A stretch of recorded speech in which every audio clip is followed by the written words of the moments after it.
Hello अस्सलाम वालेकुम। जैसे कि हर बार डिजिटल पर नया ड्रामा सीरियल बस तेरा साथों का एपिसोड 33 का प्रोमो जो है वो लॉन्च हो चुका है। जैसे कि दादाजी जो है वो अनस के और हंसा के बगैर खाने के टेबल पर जो है वो खाने को हाथ भी नहीं लगा।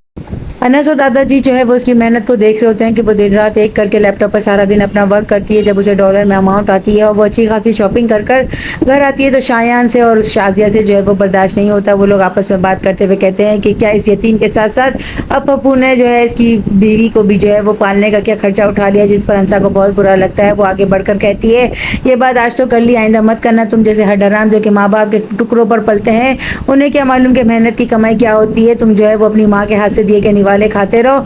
हमने जो है वो डॉलर में कमाई कमाई है। अब जब जाके मालूमात करते रहो कि हमने क्या ऐसा किया है यहाँ पर, उसे यकीन नहीं आता। तो उसकी माँ कहती है, जितने गुरूर और अकड़ के साथ वो बोलकर गई है, जरा मालूम तो करो उसके पास कहाँ से डॉलर आ रहे हैं। यहाँ पर वो वाईफाई का कनेक्शन ही खत्म करवा देता है। हंसा से बर्दाश्त नहीं होता। अगले दिन वो जो है वो नेट वाले को बुलाकर लेकर आती है और अलग से डिवाइस लगाती है। लेकिन यहाँ पर उसकी चची जो है वो पूरे घर के खाने पीने का और तमाम चीज़ों के बिल के अखराजात जो है वो आधे आधे मांग लेती है। यहाँ पर हंसा जो है वो वादा कर लेती है कि हाँ, आपसे वो घर में जो है वो तमाम चीज़ों में कंट्रीब्यूट करेगी। लेकिन यहाँ पर अनस जो है उसको कोई नौकरी नहीं मिल रही होती है। वो सेल्समैन की जॉब जो है वो कबूल कर लेता है। सेमेस्टर भी जो है वो होने वाले होते हैं, उन्हें इसकी फीस भी देनी होती है। यहाँ पर हंसा कहती है, इतनी जल्दी क्या थी तुम्हें, तुम अच्छी जॉब जो है वो डिजर्व करते हो, तुम्हें ऐसी जॉब नहीं करनी चाहिए थी। लेकिन वो कहता है, कुछ ना कुछ तो जरूर करना होगा, वरना चची को पैसे कहाँ से दूंगा अगले महीने के तमाम सामान के। यहाँ पर हंसा जमील जो है उसका लकी ड्रॉ में नाम भी निकलता है, जिस पर उसे अच्छे खासे गिफ्ट भी मिलते हैं। वो जो है डॉलर पर कमाई कमाना चाहती है। उसकी दोस्त जो है वो उसका साथ भी दे रही है। वो लोग अपनी तालीम को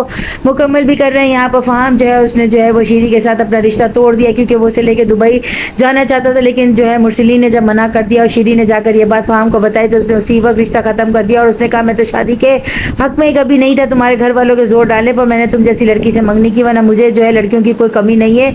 मेरी जिंदगी में कोई ऐसा दूर दूर तक भी कोई प्लान नहीं है। यहाँ पर शीरी जो है वो उसका मुंह तकती रह जाती है और अपनी माँ को कहती है कि उसने मुझे इतना धोखा दिया कि आपको इंसानों को परखने की कोई पहचान नहीं है। लड़कियों पर उठने वाली बुरी नजर भी माँ बाप तो पहचान लेते हैं, आपको क्यों अंदाजा नहीं हुआ कि वो मुझे धोखा दे रहा है। जिस पर उसकी माँ कहती है, वो इतनी चालाकी के साथ ये सब कुछ कर रहा था कि मुझे कभी भी शक नहीं हुआ। यहाँ पर जो है मुरसलीन कहता है, मेरा बस चले तो मैं इसके टुकड़े टुकड़े कर दूं, इसको चलने फिरने के काबिल भी ना रखूं। यहाँ पर जो है शायान जो है वो गुस्से में भरा फहाम के घर जाकर उसकी बेइज्जती करेगा और उस पर हाथापाई करने की कोशिश करेगा। जिस पर जो है शायान के ऊपर जो है वो पुलिस और जो गार्ड्स हैं वो बंदूक तान लेंगे, जिस पर जो है घर वाले बड़े परेशान हो जाएंगे। लेकिन जो है वो और शायान उन्हें बहुत बुरा लगा है कि फहाम ने उन्हें धोखा दिया। यहाँ पर शीरी जो है वो धोखा खाने के बाद जो है वो अब अनस को और जो है अंसर जमील की मोहब्बत को जो है सिर्फ और सिर्फ तकती रह जाएगी और पछताती रहेगी। नेक्स्ट एपिसोड में अब और क्या होगा, चैनल के साथ बने रहें, लाइक करें, शेयर करें और सब्सक्राइब करें।